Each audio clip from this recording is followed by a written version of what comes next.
So this topic is basically on application of aluminum diagram, right? So application of aluminum diagram means actually aluminum diagram find lot of applications in process methods basically. So first application I can write here is carbothermic reduction.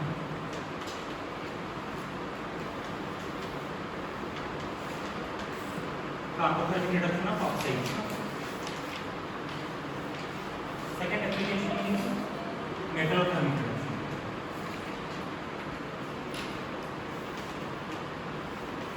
Metallothermic reduction of oxides, and the interesting point is metallothermic reduction of halide. This is very interesting.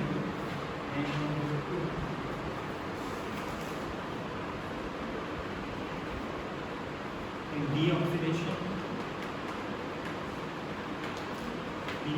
of steel,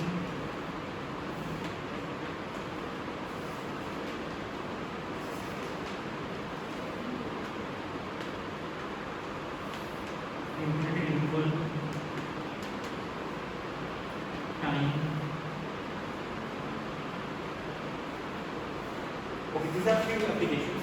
So we'll discuss one by one quickly now. So as we know, aluminum diagram we understand that is basically delta G naught process temperature, right? And delta G naught is nothing but the release standard free energy of formation of what? Of compound. This compound may be oxide, this compound may be sulfide, or this compound may be chloride, right? Basically, as we know, we have three basic type of ore. One is oxide ore, one is sulfide ore, and one is halide ore, right? Halide means basically we are talking about chlorides, or it may be fluoride ore sometimes. So process metallurgy, you understand, in process metallurgy our main aim is metal extraction, how we can extract metal, and pyrometallurgy is the main route for the metal extraction, right? So in case of pyrometallurgy, we provide high temperature. So first one is as I told, carbothermic reduction. So how aluminum diagram help you to do carbothermic reduction? So if you have gone through the previous video of aluminum diagram, where I told aluminum diagram will help you to find out the temperature of reduction, right? Why?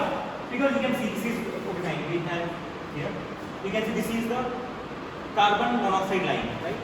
This carbon monoxide line is moving downward, right? It has a negative slope, right? And you can see all metal oxide lines are moving upward. That means what? It is clearly saying that the metal oxide lines are moving upward means metal oxide is becoming unstable with increasing in the temperature. So this is the temperature direction, right? Whereas the carbon monoxide stability is increasing with increasing in the temperature. Just opposite, metal oxide stability is decreasing, whereas carbon monoxide stability is increasing. Right? And obviously, if this is the situation, they will cut the carbon monoxide line, cut all the metal oxide line, and the cutting point is the equilibrium point or equilibrium temperature. Suppose you want to reduce any metal oxide by carbon monoxide, what you need to do?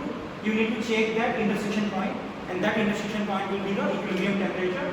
And if you want to reduce that metal oxide, for example, then you have to choose a temperature higher than that, right? So here, this is the example. Suppose this is the carbon monoxide line, and this is the FeO line, for example. Okay? They are cutting at this point. This is the cutting point, right? And you want to reduce Fe2O by carbon, right? So you maintain a temperature. This is the temperature axis, right? You maintain a temperature above this temperature. So more you go to this temperature, more easily reduction will be possible. But if you maintain a temperature below this, the reduction will be not possible. Why? Below this temperature, carbon monoxide is less stable compared to this FeO. But above this temperature, carbon monoxide is more stable compared to FeO. That is the thing. Right? The simple concept is the element which form more stable oxide will remain. Right? But the element which will form less stable oxide will not remain, it will decompose or it will get reduced. Right? The simple thing. So you people have understood now. This is one of the important applications. That means we can identify the temperature of reduction, whether we are doing smelting or we are doing reduction on. So you people can write it. And so this is done. This is done. And another interesting point is I like to mention here. It is not always that we are using carbon as a reducing agent always. sometimes we have to go for electrometallurgy rather than pyro. Why? Because you can see this line is going downward, but the metal oxide lines which lie in the below, like aluminum oxide, calcium oxide, magnesium oxide, these lines basically, calcium oxide line, magnesium oxide, aluminum oxide line will cut by the carbon monoxide line at a very high temperature, like above 2000 degrees centigrade. And to reach that temperature is not easy, not feasible. It's okay. So the best method is you can go for electrometallurgy. That's why. Because you understand, if you want to extract aluminium by pyrometallurgy process by using carbon as a reducing agent, then you have to go to a 2100 degrees centigrade, which is not easily feasible. You have lot of problems. You have to use costly refractory linings. You may end up with also carbides.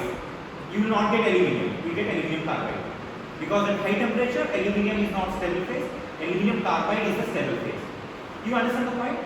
Similarly, if you want to extract magnesium, you will end up with magnesium carbide. Right? And temperature is very high. So better to use electrometallurgy, because you understand using electrometallurgy, aluminium extraction is done at 1000 degrees centigrade. Where 2100 degrees centigrade, here only 1000 degrees centigrade. So it is better to go for electrometallurgy. So anyways, so this is one part.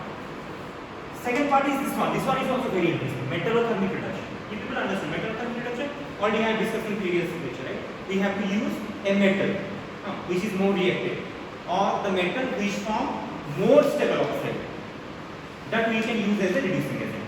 Right? Simple thing. So how to do that? You can see these are metal oxide lines. All are metal oxide lines, but all are moving upward.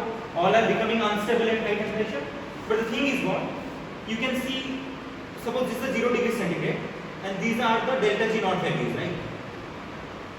The 0 degrees centigrade, these are the delta G naught values, right? Suppose I am talking about, I will give a best example, that is, I can write here,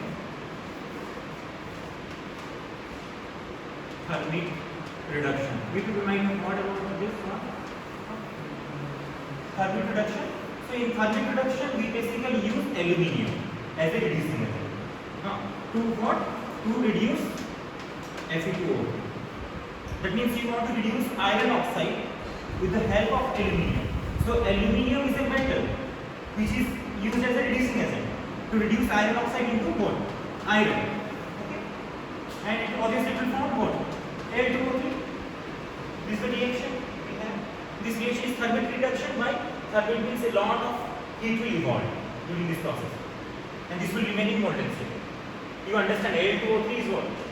Al2O3 is a very stable oxide. Its melting point is above 2100 or 2200 nearly. So you understand, that means it will also remain in molten state. That means how much temperature will be involved during this process. That's why it is called thermic. And in simple words, you can say this is aluminothermic reduction. Why? Because you are using aluminium as a reducing agent. So this is your reducing agent aluminium, and this is your oxide. So how this is possible? This is possible just by looking at the aluminum line. Right? You can see aluminum oxide line. This is all of you just see. This is the starting point of aluminum oxide line. It is going like this. But just check the iron oxide line. Where iron oxide line is there? Iron oxide line is, suppose Fe3O4 it is here, and FeO is, for example, here. So you can see. Suppose this is the range. Okay. Suppose this is the range of iron oxide line, and this is the range of your aluminum oxide line. Right? If you have understood, so there is a huge gap, and aluminum oxide line, so that means aluminum oxide line is lying below in the aluminum diagram, right? So that means del G naught value is more negative for aluminum oxide. But for iron oxide, del G naught value is negative, but it is less negative compared to aluminum oxide. So which one is more stable? Aluminum oxide is more stable compared to iron oxide.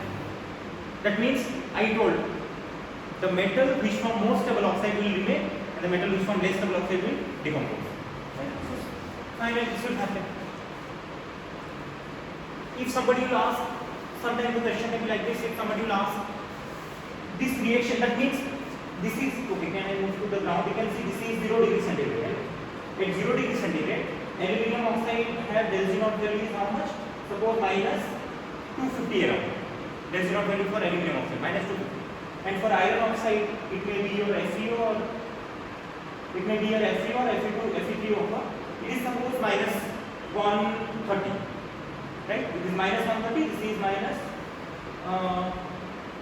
250, right? There is a gap, right? There is a gap. That means 0 degree centigrade is saying that the temperature is this, at this temperature the reaction should be feasible. Why? Because even if the temperature is 0, del Z naught value is more negative for aluminum oxide. It is how much? It is already 10 here, 250, minus 250. But that is minus 140 here or 130, right? But do you think the reaction will occur? The reaction will never occur. That is the concept of kinetics now. That means some activation energy barrier still exists. Even if 0 degree centigrade is same, that means thermodynamics criteria is fulfilled. Why? Del Z naught value is more negative for aluminum oxide formation, but for iron oxide formation it is less negative. Reaction should be feasible at 0 degree, but it will never occur. Even if you go to a room temperature also, the reaction will not start. Right? Obviously at room temperature the value is changing, right? It will not start. Why? Concept is activation energy barrier is there. Already I have shown you in the kinetics class, if you remember. You have to go through a wheel from reactant to product like this. This is energy versus reaction coefficient, right? You have to go through a energy barrier. So this is your energy barrier, right? So that means, if you remember, if you rise the temperature, what is happening? This is going up. If you remember, right? This is going up. If this will go up, what will happen? This activation energy barrier will reduce, right? So you understand that means even if thermodynamics condition is fulfilled at 0 degree centigrade or at room temperature, this reaction will never happen due to activation energy barrier. More activation energy barrier is existing.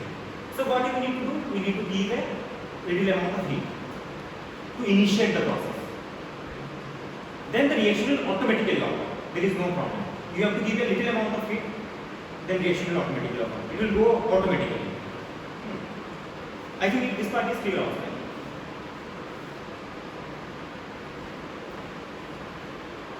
So, okay fine, this is one of the example. Another example I can give you, like if you suppose you have TiO2.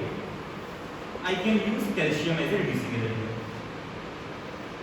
So it will give you what? Calcium oxide and Ti, obviously. That means what? Calcium form more stable oxide compared to TiO2. That's why calcium is reducing TiO2 into Ti. How to find out that? Simply element diagram. You can see TiO2 line. You can see TiO line is here and TiO2 line. Suppose this is the TiO2 line and this is TiO line. Okay, fine. I am talking about TiO2. So it is how much? Minus suppose 210 or yes 287 like that. There is not value. But you check calcium oxide. Calcium oxide is here. It is minus 290 or 285. So del Z naught value is more negative for what? Calcium oxide formation. But TiO2 it is less del Z negative. So that means calcium can reduce TiO2 into Ti. How this is possible? Just by looking at the aluminum diagram. Right? So in metallothermic reduction, by just looking at the aluminum diagram, we can choose a metal which will act as a reducing agent. Right? So it is simple. How you can say the metal which lie below in the aluminum diagram, basically the metal which lie below in the aluminum diagram can reduce a metal oxide which lie above in the aluminum diagram. It is okay? Many people get confused. Some people write like the metal oxide which lie below in the aluminum diagram can reduce metal oxide above in the aluminum diagram. That is a wrong statement. Metal oxide cannot reduce a metal oxide. Why? Suppose instead of Ca, I initially choose CaO. This reaction is feasible? Never feasible. Why? Because this is stable already. It cannot take out the oxygen. It is already stable. Right? So you have to use it. So better write the metal which lie below in the aluminum diagram can reduce the metal oxide which lie above in the aluminum diagram. Many people do this kind of mistake in the exam. And this is what calciothermic reduction. But you understand? This is aluminothermic, this is calciothermic. It depends upon the name of the reducing agent. So you understand that this will help you, aluminum diagram will help you to find out the reaction. And this reaction is very famous, right? For welding of the railway tracks. I don't know if this is going on right now or not, but earlier days they used to weld the railway tracks with the help of this reaction. This reaction will do welding of the railway tracks. How? You can see the product. Iron will come out, and this is what I told. Liquid.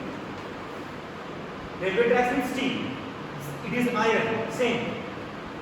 You just do what? You take two plates and you put the mixture of powder of Fe2O3 and powder of aluminum. Mix it. Just provide a little temperature. The reaction will start. Molten Fe will form, and it will remain in the middle portion. And when it will solidify, it will join the two metals. You understand? And Al2O3 is an oxide. It will float on the surface. You can add a flux. It will float on the surface. You can move it. No problem. This reaction is called thermic reaction. Thermic reaction. Okay, so you people have understood now this one and this one. Right? So you can choose any metal to reduce any metal oxide just by looking at the aluminum metal. And you have to remember, more is the gap between the two metal oxide formation, more is the driving force. Delta G naught is the driving force here. Right? Suppose you want to reduce this TiO2 by aluminium, and you want to reduce TiO2 by calcium. So which one will be more easy, or which one will be requiring less temperature? Obviously CaO will require less temperature because it is lying below the Al2O3. So more is the gap between the two metal oxide formation, right? More is the driving force for the reaction. That's the other point, important point. But another point you have to remember, but the process will be more expensive because if you go down the Elingham diagram, these are more reactive metals and these are expensive metals also. Basically, we don't prefer this metal thermic reduction in industry because of expensiveness. But advantage you will get is what? Advantage is you get a pure metal. There will be no carbon contamination. But in carbon thermic reduction, you will end up with molten metal containing dissolved carbon. Pig iron is the best example. We get iron containing 3.5 to 4.5% of carbon. So carbon contamination is there, right? So carbon thermic reduction problem is you will get carbon contamination, and sometimes carbide may form also, like metal carbides. That is another question. But in metal thermic reduction, you will not get those problems. This is free from carbon. This is a pure metal, but it is expensive because we are sacrificing another expensive metal. Maybe. Okay. Anyway, next we'll move to this is interesting actually. Metal thermic reduction of halides. Right. So there is a metallurgy called halide metallurgy. Right? Halide metallurgy means we are using halogens. We are using halogens in metal extraction or metal refining. Like you can use chlorine. Halogens means you can use chlorine. You can use chlorine. You can use iodine. Right? To extract our metals. And why we are doing that? Because if you compare metal and their halide, these halides have low boiling point, low melting point. Right? These are interesting facts about the halides. Suppose I am talking about titanium and titanium chloride. So titanium chloride is better.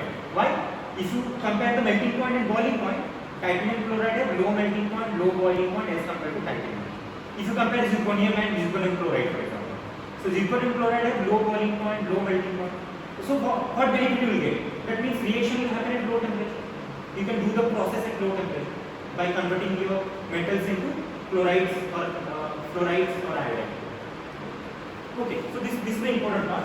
So what I can write here.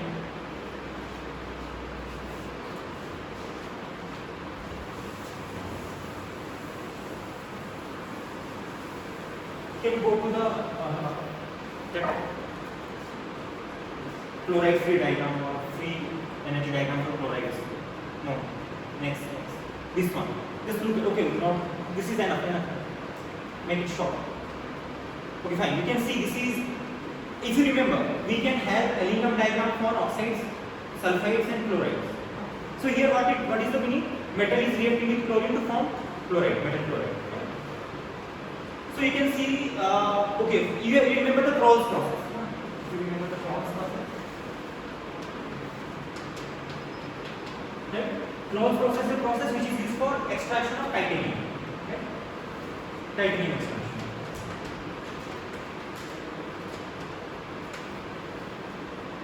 In this process, what basically we do to convert TiO2 to first TiCl4, if you remember.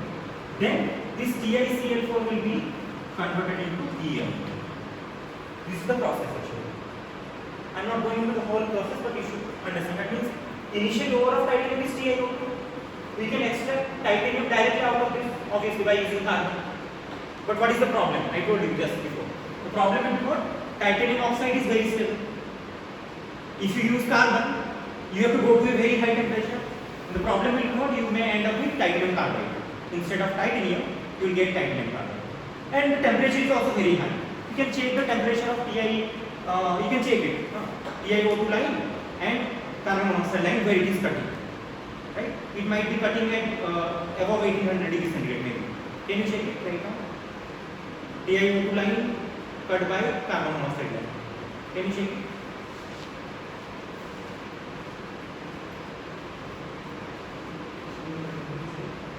Temperature analysis. Where carbon monoxide line is cutting TiO2 line. Above 1600 like. Anyway, so the temperature is very high, you understand, right? Basically, we do extraction below 1500. Basically, below 1500 like 1250, 1150. Right? So you understand the problem of TiO2. We cannot directly extract. What is the problem? You understand? So we basically convert TiO2 into TiCl4. How? Just by reacting TiO2 with chlorine and carbon. So it will become TiCl4. But conversion of this one to this one will take place at a very low temperature, below 1000 degree. You can understand. So it is better now. If you convert this one into this one at 1000 degree, that is better. And below 1000 degree, it is better. Energy consumption will be less. So that's why we convert this one into this one. At below 1000 degree. Again, we can convert this one into this one below 1000 degree. So it is very good. Otherwise, you have to go to a 1600 degree centigrade. If you want to go directly to carbothermic process, carbothermic reduction. And another problem I told you, it may lead to titanium carbide formation. We don't want titanium carbide, we want titanium at the end. Right? So this process is closed process. So conversion of this one into this one is done by metallothermic reduction. So this is your metallothermic.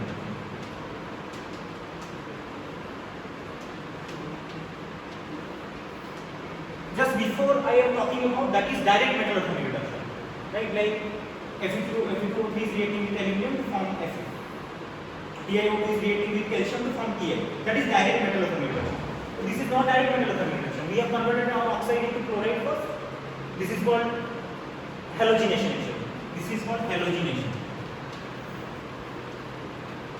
Why? We have converted our oxide into chloride. Then we are converting our chloride into metal. And all these processes are occurring below 1000 degree, which is very interesting. Why I told, if you remember, titanium chloride has low melting point, right? If you talk about titanium, the melting point is very high, like above 1650, like 1700 to 1800. Anyways, so this is metallothermic reduction.